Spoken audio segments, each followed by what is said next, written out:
1920s flapper Chicago style makeup. That's what we're going to cover here. Now remember, the 1920s is about peaches and cream, so you're going to want to keep your foundation light. So go with whatever your lightest foundation is. A little bit of pink, a little bit of peach.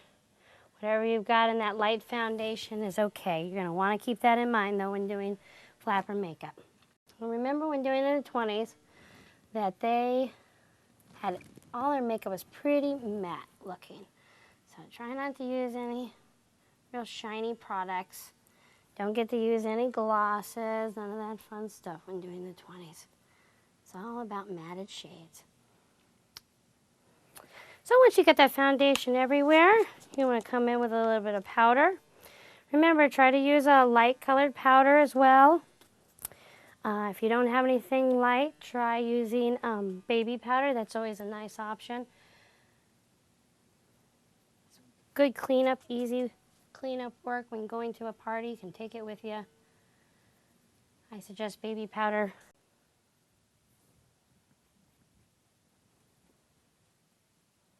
So once you're all set, and remember, it's always about pressing it in. You don't want to wipe. If you use a sponge application to put your powder on, really make sure you don't wipe then. Get a nice even coat on. Once you've got that on, your next most important thing is going to be some eyelashes. All lashes have an inside. And remember, eyelashes you can use over and over again for the most part, as long as you're nice to them.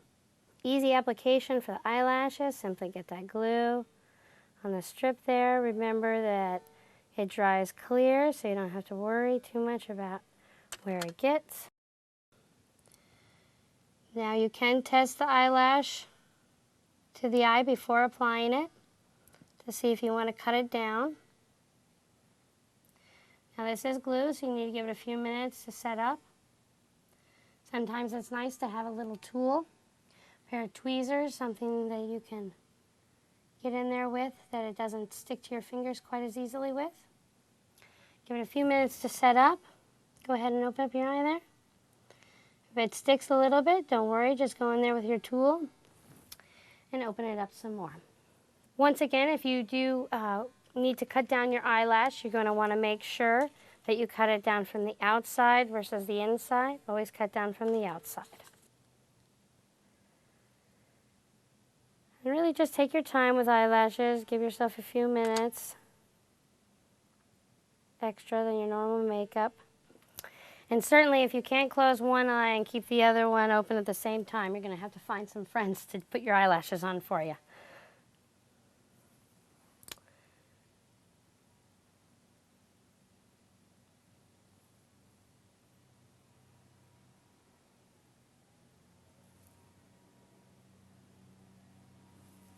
So once you have those eyelashes on, we're going to come in with a little bit of color, since we took all the color away except for that little bit of peaches and cream that we kept in there. So once again, like I said, you could go in there with a few different colors from the makeup palette that are popular during the time period. There's the light green, like I said, of course their famous burgundies, and they did even have some lighter versions of the blues and purples, but they were very, very pale and light. But yes, this green was very popular during the time, and you can feel confident to mix some of those into your nail polish as well for the time. You can do a very heavy smoky eye, particularly if you're doing a movie star from that time period, the It Girl, a few of the other famous movie stars at the time would do a heavy smoked in eye. But just typical flappers of the time would just do a little bit of line work around the eye. And once you have those eyelashes on there, you really shouldn't have to come in too much. So keep it kind of rough.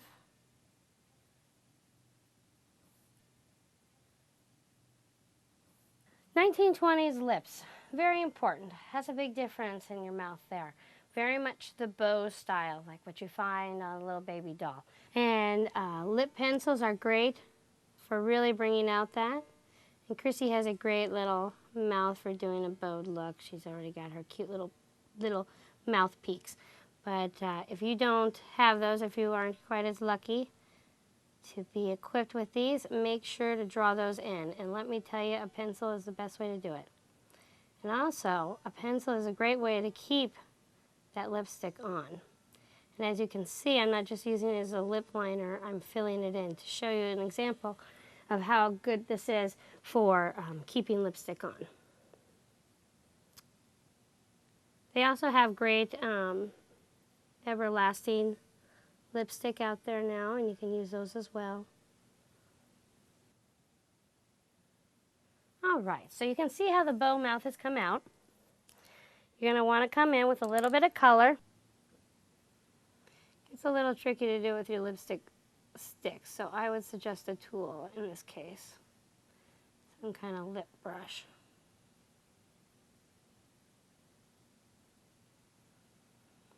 And remember, if you ever mess up with your lipstick, that's why you kept your little sponge around with your foundation in it. Just go in and do a little bit of cleanup work. You gonna smile for me? Of course, and the apples is always good. Creams are good to work with. They had a lot of creams. It's predominantly what they used. Go ahead and keep smiling for me. Real big smile. Show off your apples.